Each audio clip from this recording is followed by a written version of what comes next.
కథాభారతి శ్రోతలకు సుస్వాగతం. ఈ వారం కథ కీర్తిశేషులు భమిడిపాటి జగన్నాథరావు గారి చిత్రనళీయం. ఈ కథ నవంబర్ 14వ తారీఖు 1980లో వెలువడిన ఆంధ్రజ్యోతి సచిత్ర వారపత్రికలో ప్రచురింపబడిన కథ. ఇక కథలోకి వెళితే, నళిని కావాలనే తగ్గు స్వరంతో పిలిచాను. వినిపించుకుంటుందో లేదో చూడాలనిపించి. రాణి అన్నట్టుగా వినిపించింది నా స్వరం నాకే. పూలమించి నడుస్తున్నట్టు మెత్తటి చప్పుడు. ముద్దుగా ముచ్చటపడి కోరి పాత మోడల్ మార్పించి కొత్త మోడల్లో చేయించుకున్న మట్టెలు సన్నటి చప్పుడు చేసే 3 మువ్వల సన్నటి చప్పుడు నా దగ్గర ఆగి ఆ చప్పుడే ఇలా వినిపించింది. పిలిచారా?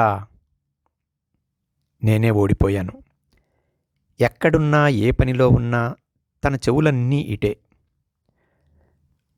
సారీ, ఎందుకు పిలిచానో మర్చిపోయాను. కొంటెతనం దాచుకుని చెప్తున్నాననుకున్నాను. తన కళ్ళ చివర వెలిగిన చిరునవ్వు వంటిరాయి ముక్కు పుడక మీద వాలి తళుక్కుమంది. నీ వేషం నాకు తెలుసులే అన్నట్టు. ఆ తళుకు అటు తిరిగింది. అప్పుడే వెళ్ళిపోనివ్వాలని లేదు. చూడు, మళ్ళీ తళుక్కు, మెరుపు ఇటు. సాయంత్రం ఓ ఫ్రెండ్ ఇంటికెళ్ళాలోయ్.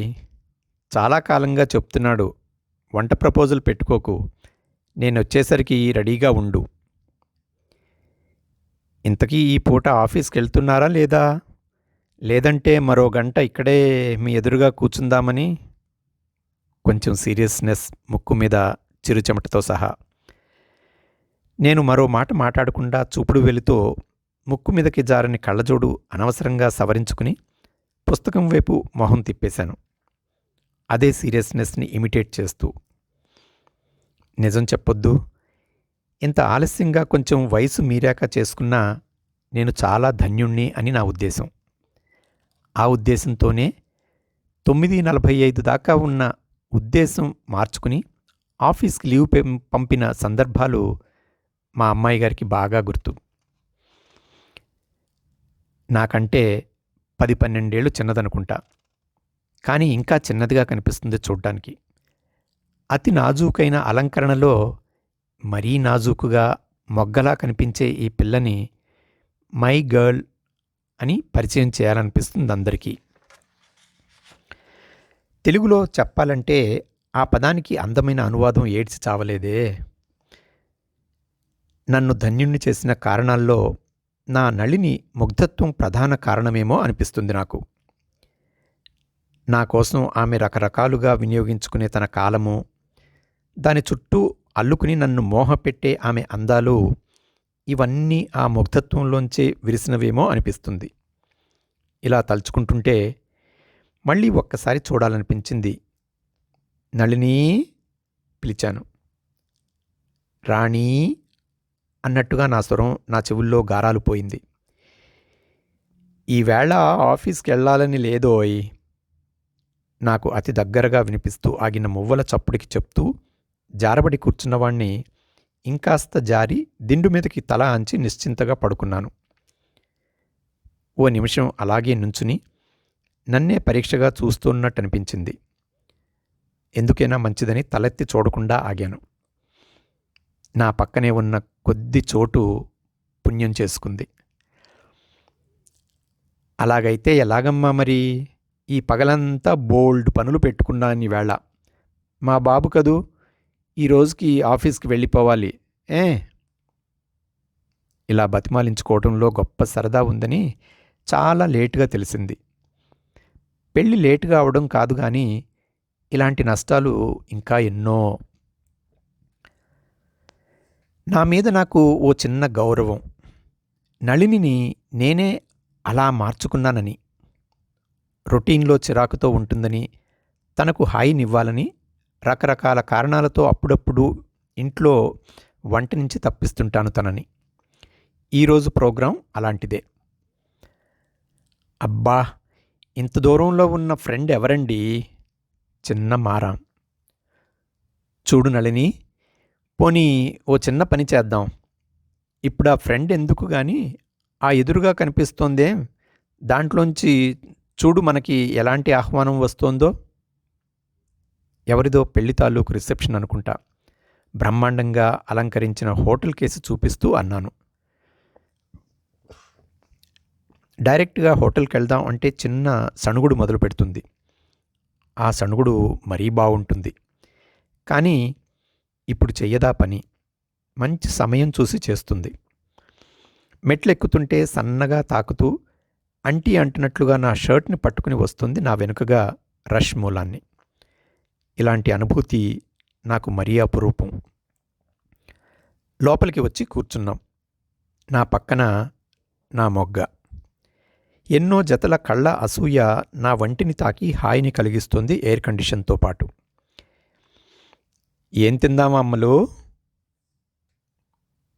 రోజు ఎన్నెన్నో చేసి ఎంతో కోరికతో పెడుతుంది కదా నాకు అన్న భావం మనసంతా నిండి కంఠంలో ధ్వనించింది. నా మాటలు విన్నట్టు లేదు. ఏమిటి చూస్తోందని అటు ఆమె చూస్తున్న వైపు చూశాను. కార్నర్ టేబుల్ దగ్గర మూలగా ఉన్న కుర్చీలో 25 ఏళ్ళు ఉంటాయేమో పెద్ద మీసం పెంచిన కుర్రాడు.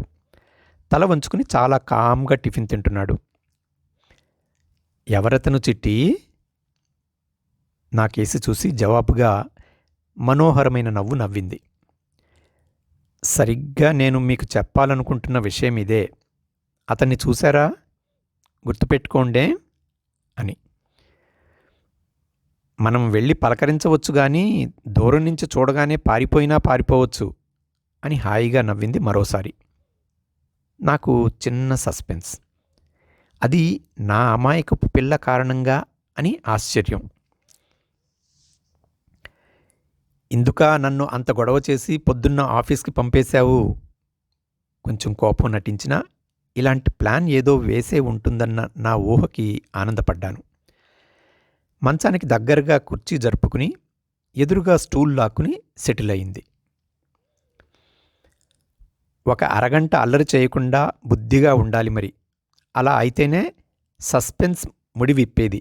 లేకపోతే మాట పూర్తి చెయ్యనివ్వకుండా కంగారు పడ్డాను. అలాగేలే అంటూ మెల్లిగా నా చెయ్యి తన ఒళ్ళోకి తీసుకుని చిటికిన వేలుకి జివ్వుమనేలాంటి చల్లదనంతో గోరింటాకు పెట్టడం మొదలుపెట్టింది.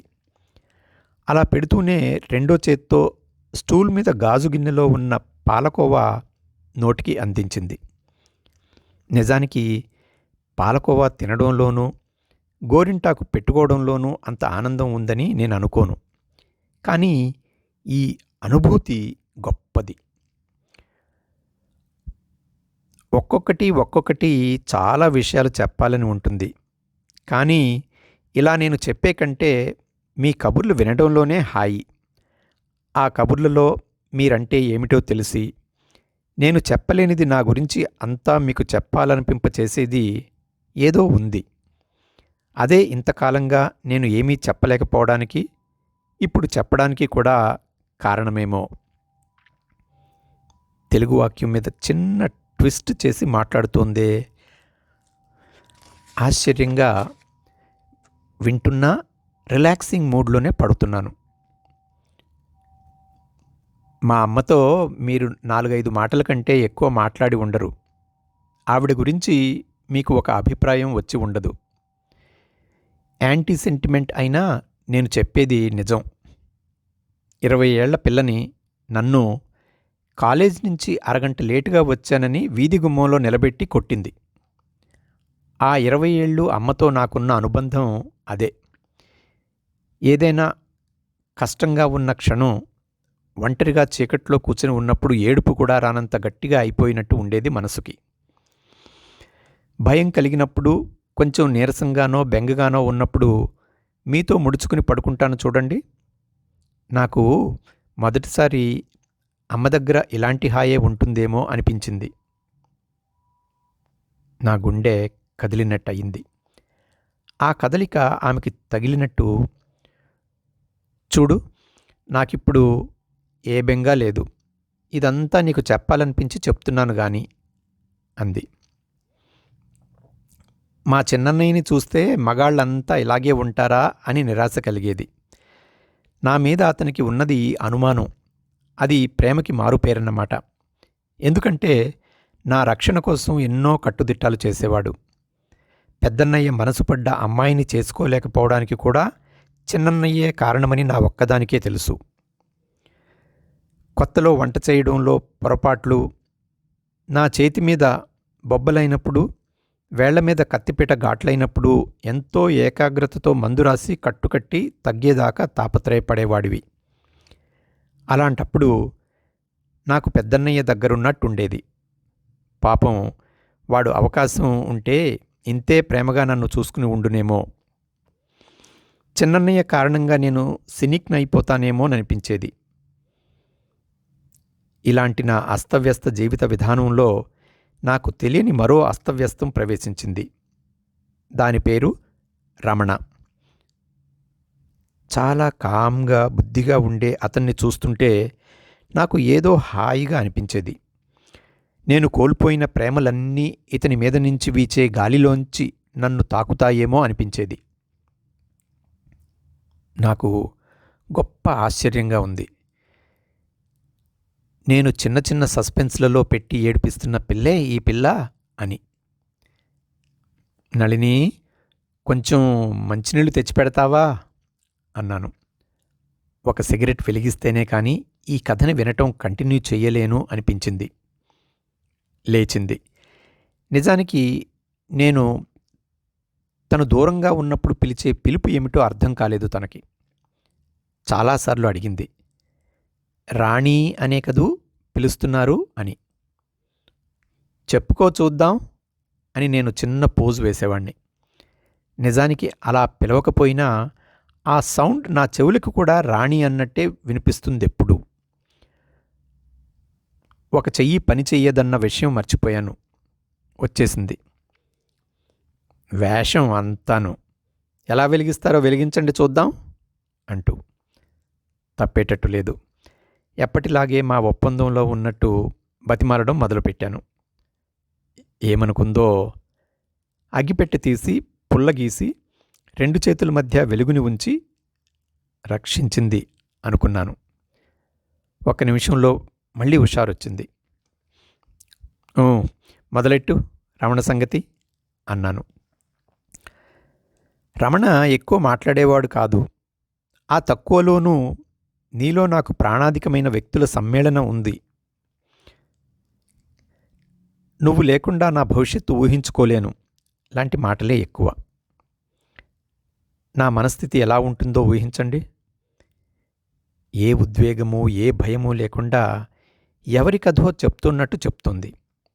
ఆమెనలా చూస్తుంటే నాకు జయరామారావు గారితో స్కూటర్ వెనుక కూర్చుని వెళ్తున్న అనుభవం గుర్తొచ్చింది. ఎప్పుడెక్కినా ఎక్కడెక్కడ తిరిగినా హాయిగా పడవలో సన్నటి నీటివాలు మీద వెళ్తున్నట్టుండేది. ఆ చేతిలోని గొప్ప బ్యాలెన్స్కి నాకు మహాశ్చర్యంగా, అద్భుతంగా ఉండేది. అలాంటి సమయాల్లో ఎప్పుడూ ఒకటే ఆలోచన, ఇంత బ్యాలెన్స్ జీవించడంలో సాధ్యమా అని. నా ప్రశ్నకి సమాధానం నా నళిని. అసలు పడవలో నీటివాలు మీద ప్రయాణం లాంటి ఈ కొద్ది కాలం నిలిచి గడుపుతున్న జీవితంలో ఆలోచనలకి, సందేహాలకి చోటు లేని హాయి అంతటా పరుచుకుంది. కారణం ఎదురుగా కనిపిస్తున్న విచిత్రం. మగవాడి ప్రేమ కంటే ముఖ్యమైనది సమర్థత అని రమణ మౌనంలోంచి నాకు తట్టిన సత్యం. ఆ బాధలో ఏం చేశానో తెలుసా? గార్డినల్ మాత్రలు మింగాను అని పకపకా నవ్వేసింది. నేను షాక్ అయిపోయాను. ఆత్మహత్యా ప్రయత్నమా? నా ఊహకి అందని విషయం. నవ్వుతూనే, డోస్ తక్కువైందేమో, మర్నాడు కొంచెం లేటుగా మెలకు వచ్చేసిందండి. లేచి చూస్తే. మళ్ళీ నవ్వు ఆపుకుని నేను బతికే ఉన్నానని ఆశ్చర్యపోయాను. నవ్వి నవ్వి కళ్ళల్లో నీళ్లు తిరిగాయి. ఒక్కసారిగా చేతులు చాచి దగ్గరికి తీసుకుని ఆమె తలని నా హృదయానికి హత్తుకున్నాను. ఆత్మహత్యకి తలపడే ముందు మన స్థితి ఎంత భయంకరంగా ఉంటుంది. నా పాప, ఈ పసిది, ఈ మొగ్గ అనుకుంటున్న ఈ పిల్ల ఇంత రాటుదేరిపోయిందా? నా కళ్ళలో గిర్రున నీళ్లు తిరిగాయి. కొద్దిగా దూరం జరిగి తలెత్తి చూసి, అరే, ఏమిటిది అని కళ్ళు తుడిచింది. అన్ని రకాల అనుభవాల మధ్య నుంచి మీ పిలుపు నన్ను మీ దాన్ని చేసుకుంది. ఈరోజు అవన్నీ ఏదో కథలో సంగతుల్లా ఉంటాయి నాకు. మమకారం, మోహం, ప్రేమ ఎలా అవుతాయి? అవగాహన ఏది వాటిల్లో? అంది. ఎంత తెలివి తక్కువ వాణ్ణి!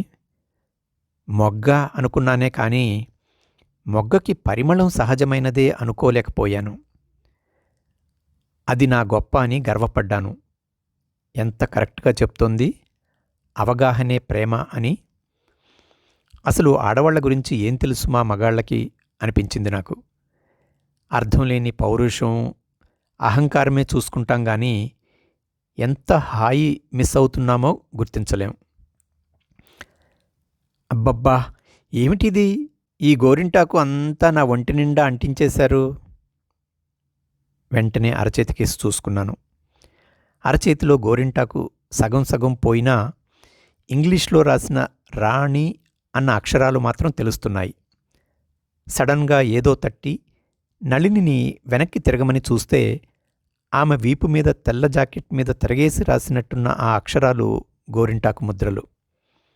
నళిని నా రాణి అయి నేను హత్తుకోవడంలో చిత్రంగా అయిపోయింది. అదండి ఈ వారం కథ. కీర్తిశేషులు భమిడిపాటి జగన్నాథరావు గారి చిత్రనళీయం. ముందుగా చెప్పినట్టుగా ఈ కథ 45 ఏళ్ల నాటి కథ. ఇక కథారచయిత పరిచయానికి వస్తే, ప్రముఖ కథకులు, కథాప్రేమికులు భమిడిపాటి జగన్నాథరావు గారి స్వస్థలం కృష్ణా జిల్లా 1934 డిసెంబర్ 1న గుడివాడలో జన్మించారు. పబ్లిక్ అడ్మినిస్ట్రేషన్లో ఎంఏ పట్టా నాగ్పూర్ యూనివర్సిటీ నుంచి తీసుకున్నారు. మంచి కథకుడిగా, ప్రభావశీల రచయితగా భమిడిపాటి జగన్నాథరావు ఎంతో మందికి స్ఫూర్తిగా నిలిచారు. ఆయనకు కథారచన ప్రవృత్తి. వృత్తిరీత్యా ఆంధ్రప్రదేశ్ రాష్ట్ర సమాచార పౌర సంబంధాల శాఖలో జాయింట్ డైరెక్టర్గా, ఏపీ గవర్నర్ ప్రెస్ సెక్రటరీగా ఉద్యోగ బాధ్యతలు నిర్వహించి పదవి విరమణ చేశారు. తెలుగు రచయితల్లో భమిడిపాటి జగన్నాథరావు గారు ప్రత్యేకమైన కథకుడు. మొదటి నుంచి కథలు చదవటం, మంచి కథలను అందరితోనూ పంచుకోవడం, అద్భుతమైన కథకుల్ని గుర్తించడంలో ఆయన చేసేవారు. అలా ఆయన సాహిత్య లోకానికి పరిచయం చేసిన, కనుగొన్న రచయితల్లో త్రిపుర మొదటివాడు అనే అంటారు. చలం, పాలగుమ్మి పద్మరాజు, బుచ్చిబాబు ఆయనకు ఇష్టమైన రచయితలు. భమిడిపాటి జగన్నాథరావు గారు రాసినవి కొన్ని కథలే. ఇవి ఆంధ్రపత్రిక, ఆంధ్రజ్యోతి, మా భూమి, జ్యోతి, జయశ్రీ, ఆహ్వానం, తెలుగు స్వతంత్ర, వార్త, రచన, నవ్య, చినుకు, ఇండియా టుడే లాంటి పత్రికల్లో అచ్చయ్యాయి. భమిడిపాటి జగన్నాథరావు గారు రాసిన కథలతో 3 కథా సంపుటాలు వెలువడ్డాయి. ఆయన పుస్తకాలు భమిడిపాటి జగన్నాథరావు కథలు పరస్పరం, మువ్వలు, అడుగుజాడలు అనే కథా సంపుటాలుగా లభ్యమవుతున్నాయి. త్రిపుర ఓ జ్ఞాపకం అనే పుస్తకానికి అత్తలూరి నరసింహారావు, కె రామయ్యలతో కలిసి సంపాదకత్వం వహించారు. ఈ వారం ఇంతటితో ఈ కథను ముగిస్తున్నాను. వచ్చే వారం మళ్ళీ ఇంకో మంచి కథతో కలుద్దాం. అంతవరకు సెలవు. సర్వేజన సుఖినో భవంతు.